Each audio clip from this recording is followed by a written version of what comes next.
தாவேக்கு நிர்வாகி ஆதவ் அர்ஜுனாவுக்கு எதிராக தேர்தலில் போட்டியிடுவோம் என்று மதுரையில் ரஜினி ரசிகர்கள் கூறினர்.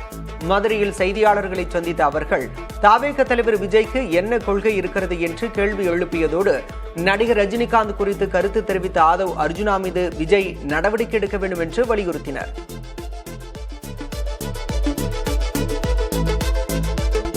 வைகை புயல் வடிவேலு பேசட்டும், அவர் பேச பேச திமுக அழிந்து போகும் என்று அதிமுக முன்னாள் அமைச்சர் செல்லூர் ராஜு கூறினார். மதுரையில் செய்தியாளர்களை சந்தித்த அவர் 2011 சட்டமன்ற தேர்தலில் வடிவேலு தனது தொகுதியில் பிரச்சாரம் மேற்கொண்ட போது கூட்டத்தை பார்த்து தானே பயந்து போனதாகவும், ஆனால் முடிவு திமுகவுக்கு எதிராக வந்ததாகவும் கூறினார். வடிவேலுவுக்கும் உள்மனதில் திமுக வரக்கூடாது என்ற எண்ணம் இருக்கும் என்றும் அவர் கூறினார். தமிழகத்தில் கூட்டணி ஆட்சி அமைவது உறுதி என மதுரையில் தவக்கவினர் ஒட்டிய போஸ்டரால் பரபரப்பு ஏற்பட்டது. கரூர் விவகாரத்தில் சிபிஐ விசாரணைக்காக டெல்லிக்கு விஜய் சென்றுள்ள நிலையில் மதுரையில் ஒட்டப்பட்டுள்ள இந்த போஸ்டர்கள் பேசுபொருளாகியுள்ளன. ஆட்சியில் பங்கு, அதிகாரத்தில் பங்கு, அரசியலில் நிரந்தர நண்பனும் இல்லை, நிரந்தர எதிரியும் இல்லை, கூட்டணி ஆட்சி உறுதி போன்ற வாசகங்கள் அதில் இடம்பெற்றுள்ளன. நகரப்பகுதிகளில் 25 நாள் இடைவெளியிலும் கிராமப்புறங்களில் 45 நாள் இடைவெளியிலும் சிலிண்டர்கள் முன்பதிவு செய்தால் மட்டுமே IVR முறை செயல்படும் என மத்திய அரசு உறுதிபட தெரிவித்திருக்கிறது. இதுகுறித்து டெல்லியில் செய்தியாளர்களிடம் பேசிய பெட்ரோலியத்துறை அமைச்சகத்தின் இணைச் செயலர் சுஜாதா சர்மா, சட்டவிரோதமாக எரிவாயு சிலிண்டர்கள் பதுக்கிய புகார்களின் பேரில் நாடு முழுவதும் 1400 இடங்களில் சோதனை நடைபெற்றதாகவும், இது தொடர்பாக 20 FIRகள் பதிவு செய்யப்பட்டு பலர் கைது செய்யப்பட்டிருப்பதாகவும் கூறினார். ஹோர்முஸ் நீரிணை பகுதியை 2 இந்திய கப்பல்கள் பாதுகாப்பாக கடந்துள்ளதாக மத்திய அரசு தெரிவித்துள்ளது. சிவாலிக் மற்றும் நந்தாதேவி என பெயர் கொண்ட இந்த இரு கப்பல்களும் சனிக்கிழமை அதிகாலை நீரிணையை கடந்ததாகவும், அவை தற்போது குஜராத் துறைமுகங்களை நோக்கி வருவதாகவும் கப்பல் போக்குவரத்துறை அமைச்சகம் தெரிவித்துள்ளது. 92,700 டன் சமையல் எரிவாயுடன் வரும் இக்கப்பல்கள் திங்கள் அல்லது செவ்வாய்க்கிழமை வந்தடையும் என எதிர்பார்ப்பதாக அமைச்சகம் கூறியுள்ளது. ஈரான் மீது அமெரிக்காவும் இஸ்ரேலும் நடத்தி வரும் போர் 3வது வாரத்தை எட்டியுள்ளது. தாக்குதலை மேலும் தீவிரப்படுத்தும் வகையில் 2500 வீரர்களுடன் ஒரு போர் கப்பலை வளைகுடா பகுதிக்கு அனுப்பியிருப்பதாக அமெரிக்கா தெரிவித்திருக்கிறது. ஜப்பானில் முகாமிட்டுள்ள அமெரிக்காவின் 31வது படைப்பிரிவு வீரர்களும் வளைகுடா பகுதிக்கு அனுப்பப்பட்டிருக்கின்றனர். ஏற்கனவே USS ஆபிரகாம் லிங்கன் உள்ளிட்ட 12 அமெரிக்க போர்க்கப்பல்கள் வளைகுடா பகுதியில் முகாமிட்டிருக்கின்றன. ஈரானின் மிக முக்கியமான எண்ணெய் ஏற்றுமதி மையமான கார்கிவ் மீது அமெரிக்கா கடுமையான தாக்குதலை நடத்தியுள்ளது. வளைகுடா நாடுகளில் இதுபோன்ற சக்தி வாய்ந்த தாக்குதல் இதற்கு முன் நடந்ததில்லை என அமெரிக்க அதிபர் டொனால்டு ட்ரம்ப் கூறியுள்ளார். இத்தாக்குதலில் கார்கிவில் உள்ள ராணுவ முகாம்கள் மட்டுமே தகர்க்கப்பட்டதாகவும், எண்ணெய் ஆலைகள் குறிவைக்கப்படவில்லை என்றும், ஆனால் தங்கள் அடுத்த இலக்கு அதுவாக இருக்கலாம் என்றும் டொனால்டு ட்ரம்ப் தெரிவித்துள்ளார். ஹோர்முஸ் நீரிணைக்கு உலக நாடுகள் தங்களது போர் கப்பல்களை அனுப்ப வேண்டும் என்று அமெரிக்க அதிபர் ட்ரம்ப் வலியுறுத்தியுள்ளார். மேற்காசிய போர் காரணமாக ஹோர்முஸ் நீரிணை வழியான கப்பல் போக்குவரத்துக்கு ஈரான் அரசு தடை விதித்துள்ளது. இதனால் பல்வேறு நாடுகளில் எரிபொருள் விநியோகம் தடைபெற்றிருக்கிறது. இந்த நிலையில் உலகளாவிய எரிபொருள் விநியோகத்தை பாதுகாக்கும் நோக்கில் ஹோர்முஸ் நீரிணைக்கு உலக நாடுகள் தங்களது போர் கப்பல்களை அனுப்ப வேண்டும் என்று ட்ரம்ப் அழைப்பு விடுத்துள்ளார். ரஷ்ய எண்ணெயை வாங்கக்கூடாது என முன்பு தடை போட்ட அமெரிக்கா இப்போது அதை வாங்குமாறு இந்தியா உள்ளிட்ட பல நாடுகளிடம் கெஞ்சுவதாக ஈரான் அமைச்சர் அப்பாஸ் அரக்ஷி விமர்சித்துள்ளார். ரஷ்ய எண்ணெயை வாங்கவே கூடாது என இந்தியாவுக்கு பல மாதங்களாக அமெரிக்கா நெருக்கடி கொடுத்ததாகவும், தற்போது நிலைமை தலைகீழாகிவிட்டதாகவும் எக்ஸலத்தில் அரக்ஷி பதிவிட்டுள்ளார். மக்கள் நலனை காக்க மத்திய அரசு என்ன செய்ய போகிறது என முதல்வர் ஸ்டாலின் கேள்வி எழுப்பியுள்ளார். சமூக வலைதளத்தில் பதிவிட்டுள்ள அவர், மேற்காசிய போர் காரணமாக பொதுமக்கள் பாதிப்படையக்கூடாது என தமிழ்நாடு அரசின் அதிகாரங்களுக்கு உட்பட்ட நடவடிக்கைகளை எடுத்துவிட்டதாக குறிப்பிட்டுள்ளார். முன்னதாக எரிவாயு தட்டுப்பாட்டை எதிர்கொள்வது தொடர்பாக அதிகாரிகளுடன் முதல்வர் ஸ்டாலின் ஆலோசனை நடத்தினார். தமிழ்நாட்டில் கூடுதல் மின் கட்டணம் வரும் உணவகங்கள் மற்றும் டீ கடைகளுக்கு யூனிட்டுக்கு ₹2 மானியம் வழங்கப்படும் என மின்வாரிய தலைவர் ராதாகிருஷ்ணன் தெரிவித்துள்ளார். சென்னையில் செய்தியாளர்களிடம் பேசிய அவர், வணிக பயன்பாட்டுக்கான சிலிண்டர் தட்டுப்பாட்டை சமாளிக்கும் வகையில் இந்த நடவடிக்கை எடுக்கப்பட்டுள்ளதாக குறிப்பிட்டார். திருப்பூர் பல்லடம் சாலையில் வணிக சிலிண்டர்களை பதுக்கி கூடுதல் விலைக்கு விற்பனை செய்த புகாரில் தனியார் கேஸ் ஏஜென்சிக்கு சீல் வைக்கப்பட்டது. 2100 ரூபாய் மதிப்புள்ள சிலிண்டரை 4000 ரூபாய் வரை விற்பனை செய்ததாக நுகர்வோர் மன்ற தலைவர் புகார் அளித்தார். அதைத் தொடர்ந்து அதிகாரிகள் ஆய்வுக்கு வந்தபோது உரிமையாளர் உரிய ஒத்துழைப்பு வழங்காததாக கூறப்படுகிறது. மதுரை மேலூரில் எல்பிஜி கேஸ் நிரப்பு மையங்கள் தற்காலிகமாக மூடப்பட்டதால் ஆட்டோ ஓட்டுநர்கள் சிரமமடைந்துள்ளனர். மேலூர் தாலுகாவில் எல்பிஜி மூலம் 50க்கும் மேற்பட்ட ஆட்டோக்கள் இயக்கப்பட்டு வருகின்றன. எல்பிஜி கேஸ் நிரப்ப மேலூரில் 2 மையங்கள் இயங்கிய நிலையில் தற்போது கேஸ் தட்டுப்பாட்டால் தற்காலிகமாக மூடப்பட்டுள்ளன. இதனால் மதுரை சென்று கூடுதல் விலையில் கேஸ் நிரப்பி வருவதாகவும் இதன் காரணமாக நேர விரயம் மற்றும் கூடுதல் செலவு ஏற்படுவதாகவும் ஆட்டோ ஓட்டுநர்கள் வேதனை தெரிவிக்கின்றனர். மத்திய அரசின் தவறான வெளியுறவு கொள்கையால் தமிழ்நாட்டில் சுமார் 50,000 உணவகங்கள் சிலிண்டர் தட்டுப்பாட்டுக்கு ஆளாகியிருப்பதாக மின்சாரத்துறை அமைச்சர் எஸ். சிவசங்கர் குற்றம் சாட்டியுள்ளார். அரியலூரில் செய்தியாளர்களை சந்தித்த அவர், கோடைகால மின் தேவையை கருத்தில் கொண்டு 6 மாதங்களுக்கு முன்பாகவே திட்டமிட்டு நடவடிக்கை எடுக்கப்பட்டு வருவதாகவும் கூறினார். இலக்கியத் துறையில் ஆற்றிய பங்களிப்புக்காக கவிஞர் வைரமுத்துவுக்கு ஞானபீடம் விருது அறிவிக்கப்பட்டுள்ளது. இலக்கியத்துக்கு ஆற்றிய பங்களிப்பை அங்கீகரிக்கும் வகையில் 1962ஆம் ஆண்டு முதல் ஞானபீடம் விருது வழங்கப்பட்டு வருகிறது. இதற்கு முன் 1975ஆம் ஆண்டு எழுத்தாளர் அகிலனுக்கும் 2002ஆம் ஆண்டு ஜெயகாந்தனுக்கும் ஞானபீடம் விருது வழங்கப்பட்டது. இந்நிலையில் இவ்விருதை பெறும் 3வது தமிழர் என்ற பெருமையை பெற்றுள்ளார் வைரமுத்து.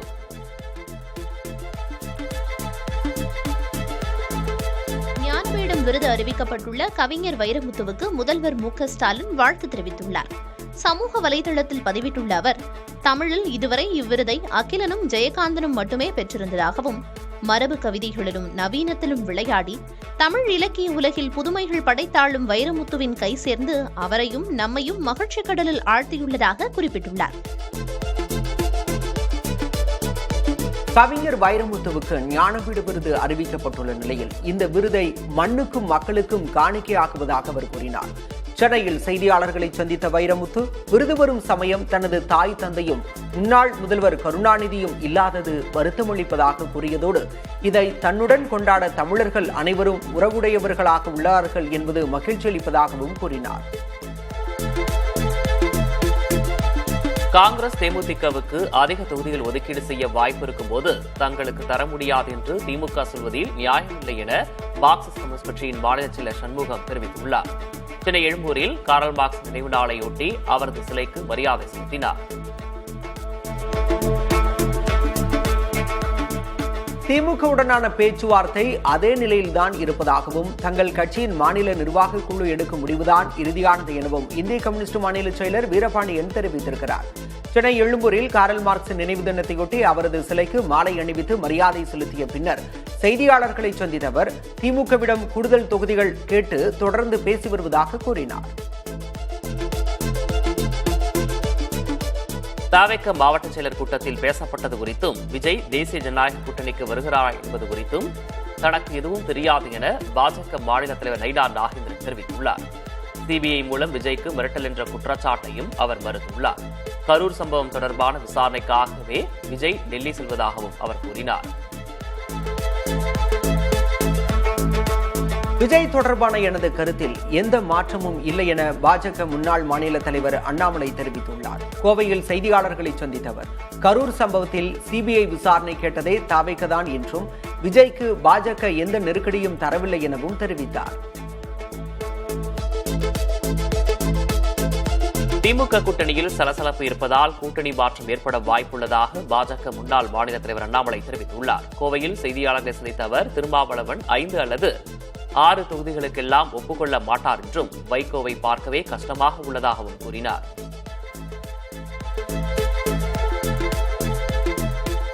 தேசிய ஜனநாயக கூட்டணிக்கு விஜய் சென்றாலும் தங்களுக்கு எந்த பாதிப்பும் இல்லை என நாம் தமிழர் கட்சி தலைமை ஒருங்கிணைப்பாளர் சீமான் தெரிவித்துள்ளார்.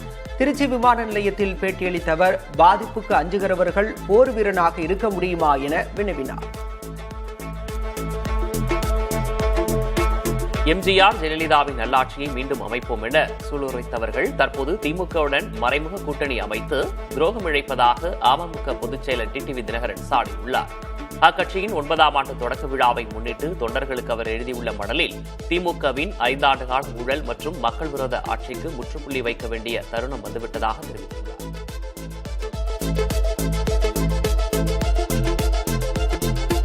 தமிழ்நாட்டில் 3 IPS அதிகாரிகள் பணியிட மாற்றம் செய்யப்பட்டுள்ளனர். பொருளாதார குற்றப்பிரிவு டிஜிபியாக இருந்த பால நாகதேவி உளவுத்துறை டிஜிபியாக நியமிக்கப்பட்டிருக்கிறார். பொருளாதார குற்றப்பிரிவு ஐஜி சந்தோஷ்குமார் அந்த பிரிவின் டிஜிபி பொறுப்பை கூடுதலாக கவனிப்பார். குடிமைப் பொருள் வழங்கல் குற்ற புலனாய்வு பிரிவு ஐஜி ரூபேஷ்குமார் மீனா அதே பிரிவின் ஏடிஜிபி பொறுப்பை கூடுதலாக கவனிக்க உத்தரவிடப்பட்டுள்ளது. தமிழ்நாடு மின்சார வாரிய ஊழியர்கள் மற்றும் அலுவலர்களுக்கான ஊதிய உயர்வு ஒப்பந்தம் கையெழுத்தானது. இதன்படி 2023 டிசம்பர் 1ஆம் தேதி முதல் நடைமுறைக்கு வரும் வகையில் 6% ஊதிய உயர்வு அறிவிக்கப்பட்டுள்ளது. மேலும் 10 ஆண்டுகள் பணி முடித்தவர்களுக்கு பணிப்பலனாக 3% பணி எடை ஊதியம் மற்றும் அலுவலர்களுக்கு 3000 முதல் 7000 வரை சிறப்பு பணி வழங்கவும் முடிவு செய்யப்பட்டுள்ளது.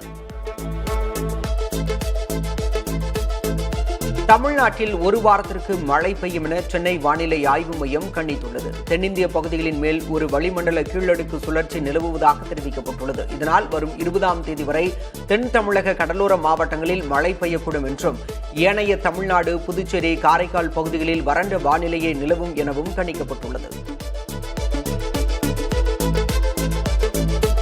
சென்னையில் தங்கம் விலை சவரனுக்கு 1000 ரூபாய்க்கு மேல் சரிந்துள்ளது. சென்னையில் தங்கம் கிராமுக்கு 140 ரூபாய் குறைந்து 14,760 ரூபாய்க்கு விற்பனையாகிறது. சவரனுக்கு 1120 ரூபாய் குறைந்து 1,18,080 ரூபாய்க்கு விற்பனையாகிறது. 3 நாட்களில் தங்கம் சவரனுக்கு 2,880 ரூபாய் குறைந்துள்ளது. வெள்ளி விலை கிலோவுக்கு 10,000 ரூபாய் சரிந்து 2,80,000 ரூபாய்க்கும், கிராமுக்கு 10 ரூபாய் குறைந்து 280 ரூபாய்க்கும் விற்பனை செய்யப்படுகிறது.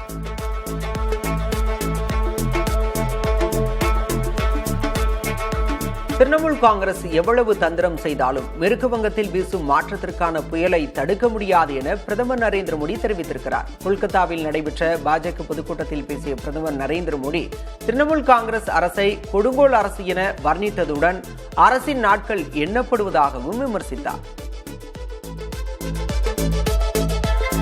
போரினால் ஏற்படும் பாதிப்புகளை குறைக்க அரசு பாடுபட்டு வருவதாகவும், ஆனால் மக்கள் மத்தியில் காங்கிரஸ் தேவையற்ற அச்சத்தை ஏற்படுத்தி வருவதாகவும் பிரதமர் மோடி குற்றம் சாட்டியுள்ளார்.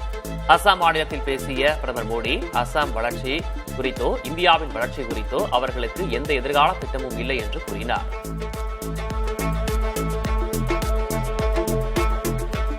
பிரதமர் நரேந்திர மோடி அரசு சொந்த நலனுக்காக இந்திய விவசாயிகளின் நலனை புறக்கணித்திருப்பதாக எதிர்க்கட்சித் தலைவர் ராகுல் காந்தி குற்றம் சாட்டியுள்ளார். அவர் வெளியிட்டுள்ள முகநூல் பதிவில் வேளாண் விளைபொருட்களுக்கு மாநில அரசுகள் தரும் குறைந்தபட்ச ஆதார விலைக்கான ஊக்கத்தொகைகளை கைவிடும்படி மத்திய அரசு அழுத்தம் கொடுப்பதாக சுட்டிக்காட்டினார். பீகார் துணை முதல்வரும் பாஜகவைச் சேர்ந்தவருமான சாம்ராஜ் சௌத்ரி பீகாரின் அடுத்த முதல்வராக பொறுப்பேற்பார் என்பதை முதல்வர் நிதிஷ்குமார் சூசகமாக தெரிவித்துள்ளார். மார்ச் 16ஆம் தேதி நடைபெறவுள்ள மாநிலங்களவை தேர்தலுக்காக நிதிஷ்குமார் வேட்புமனு தாக்கல் செய்துள்ள நிலையில் அவர் முதல்வர் பதவியிலிருந்து விலக வேண்டும். இந்நிலையில் வெள்ளிக்கிழமை ஒரு பொது நிகழ்ச்சியில் பேசிய நிதிஷ்குமார் சௌத்ரியின் தோள்களில் கை வைத்து அவருக்கு மக்கள் ஆதரவு அளிக்க வேண்டும் என்று கேட்டுக் கொண்டார்.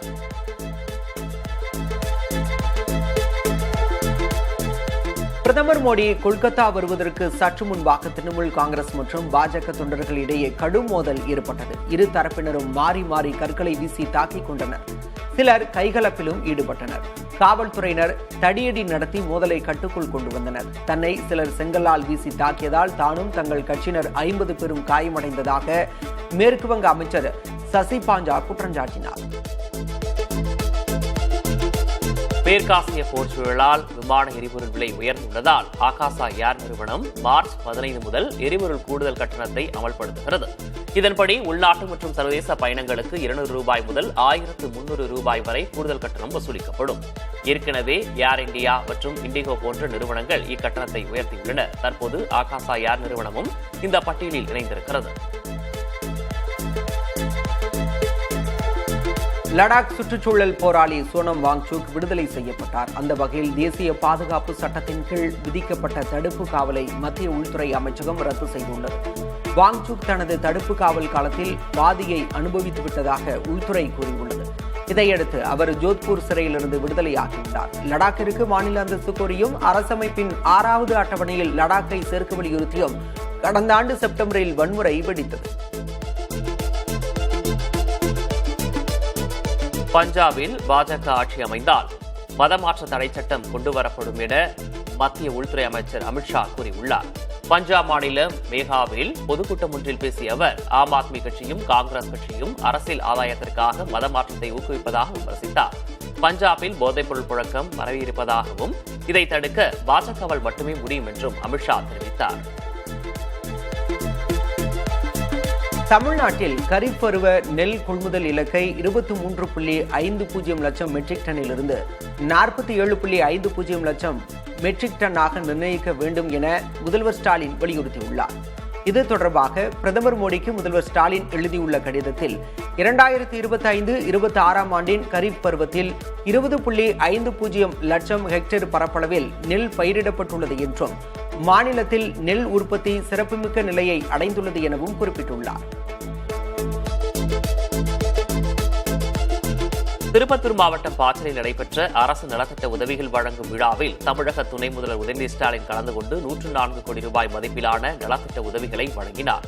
இந்த நிகழ்ச்சியில் 4946 பயனாளிகளுக்கு 100 கோடியே 49 லட்சம் ரூபாய் மதிப்பிலான நலத்திட்ட உதவிகள் வழங்கியதோடு 3 கோடியே 65 லட்சம் கோடி ரூபாய் மதிப்பிலான 11 புதிய திட்டப்பணிகளையும் அவர் தொடங்கி வைத்தார். தூத்துக்குடி அருகே மாணவி கொலை செய்யப்பட்ட வழக்கில் தொடர்புடையவர்களுக்கு அதிகபட்சமாக தூக்கு தண்டனை பெற்றுத்தர நடவடிக்கை எடுக்க வேண்டும் என மதிமுக பொதுச் செயலர் வைகோ கோரிக்கை விடுத்துள்ளார். மாணவியின் வீட்டுக்கு சென்ற அவர் குடும்பத்தினருக்கு ஆறுதல் கூறினார். பின்னர் செய்தியாளர்களிடம் பேசிய வைகோ மாணவியின் உயிரிழப்பு தாங்க முடியாத துயரமான நிகழ்வு என்று குறிப்பிட்டார்.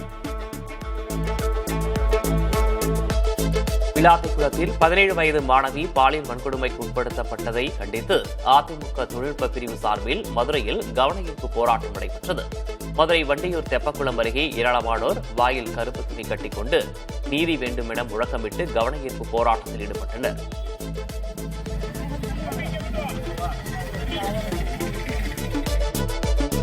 சென்னை சென்ட்ரல் போடிநாயக்கனூர் இடையான எக்ஸ்பிரஸ் ரயில் வாரத்துக்கு 6 நாட்கள் இயக்கப்படும் என தெற்கு ரயில்வே அறிவித்திருக்கிறது. தெற்கு ரயில்வே வெளியிட்டுள்ள அறிவிப்பில் திங்கள், புதன், வெள்ளி ஆகிய 3 நாட்கள் மட்டும் இயக்கப்பட்ட சென்னை சென்ட்ரல் போடிநாயக்கனூர் எக்ஸ்பிரஸ் வரும் 19ஆம் தேதி முதல் சனிக்கிழமை தவிர 6 நாட்கள் இயக்கப்படும் என தெரிவிக்கப்பட்டிருக்கிறது. மக்களின் நீண்டகால போராட்டத்துக்கு கிடைத்த வெற்றியாக காரைக்கால் அகல ரயில் பாதையில் பயணிகள் ரயில் போக்குவரத்து தொடங்குவதாக தெற்கு ரயில்வே அறிவித்துள்ளது. காரைக்கால் பேரளம் இடையே அகல ரயில் பாதை அமைக்கப்பட்டு கடந்த வருடம் சோதனை ஓட்டம் நடைபெற்றதை தொடர்ந்து இந்த தடத்தில் சரக்கு ரயில் போக்குவரத்து நடைபெற்று வருகிறது.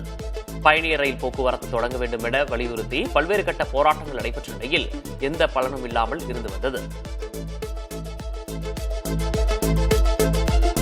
சர்வதேச விமான நிலையமாக அங்கீகரிக்கப்பட்டதை அடுத்து மதுரை விமான நிலையத்தில் 88 கோடி ரூபாயில் அமைக்கப்பட்ட புதிய வான் போக்குவரத்து கட்டுப்பாட்டு கட்டடத்தை மத்திய அமைச்சர் ராம்மோகன் திறந்து வைத்தார்.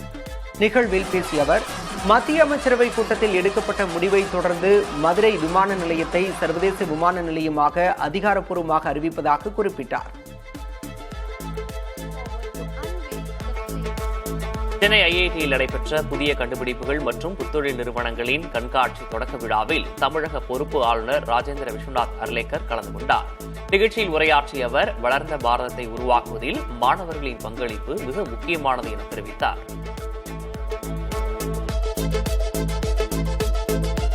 காவிரி டெல்டாவில் அறுவடை இயந்திரங்களின் வாடகை 2 மடங்கு உயர்த்தப்பட்டதை தமிழக அரசு வேடிக்கை பார்ப்பதாக பாமக தலைவர் அன்புமணி கண்டனம் தெரிவித்துள்ளார்.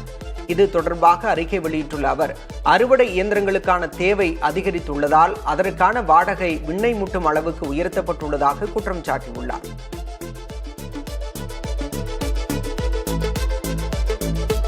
ஓடிடி வெளியீட்டை முறைப்படுத்த தயாரிப்பாளர்கள், விநியோகஸ்தர்கள், திரையரங்க உரிமையாளர்கள் அடங்கிய கூட்டுக்குழு அமைக்கப்பட்டுள்ளது. சென்னையில் தயாரிப்பாளர் சங்க தலைவர் தமிழ்குமரன் தலைமையில் நடந்த கூட்டத்தில் புதிய திரைப்படம் திரையரங்கில் வெளியான 8 வாரங்களுக்கு பின்னரே ஓடிடியில் வெளியிட வேண்டும் என்பது குறித்து ஆலோசனை மேற்கொள்ளப்பட்டது.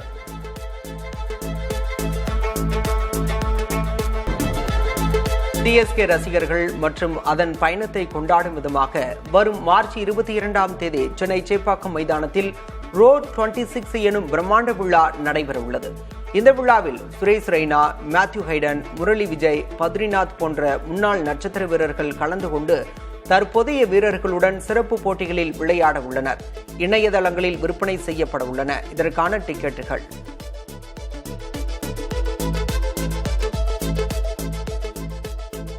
ஜப்பான் கடல் பகுதியில் வடகொரியா சக்தி வாய்ந்த ஏவுகணையை செலுத்தி சோதனை செய்துள்ளது புதிய பதற்றத்தை ஏற்படுத்தியுள்ளது. தங்கள் கடல் பகுதியில் ஏவுகணைகள் விழுந்ததாக ஜப்பான் பிரதமர் டக்காய்ச்சி தெரிவித்துள்ளார். வடகொரியா 10 ஏவுகணைகளை செலுத்தியதாக தென்கொரியாவும் தெரிவித்துள்ளது.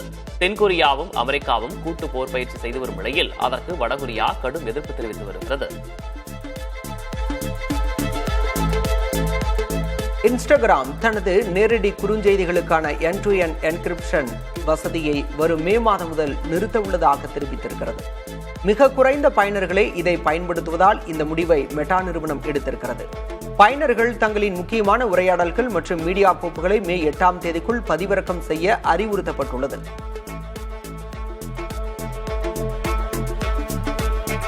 சேலம் மாவட்டம் வாழப்பாடி அருகே உள்ள பாப்பநாயக்கன்பட்டி கிராமத்தில் நாகமுத்துமாரியம்மன் கோயிலில் கும்பாபிஷேகத்தை முன்னிட்டு முளைப்பாரி ஊர்வலம் நடைபெற்றது. இதில் 500க்கும் மேற்பட்டோர் முளைப்பாரி மற்றும் தீர்த்த குடத்தை தலையில் சுமந்தவாறும் அம்மன் வேடமிட்டும் பம்பை உடுக்கை மேளத்துடன் ஊர்வலமாக கோயிலுக்கு வந்து அம்மனை வழிபட்டனர்.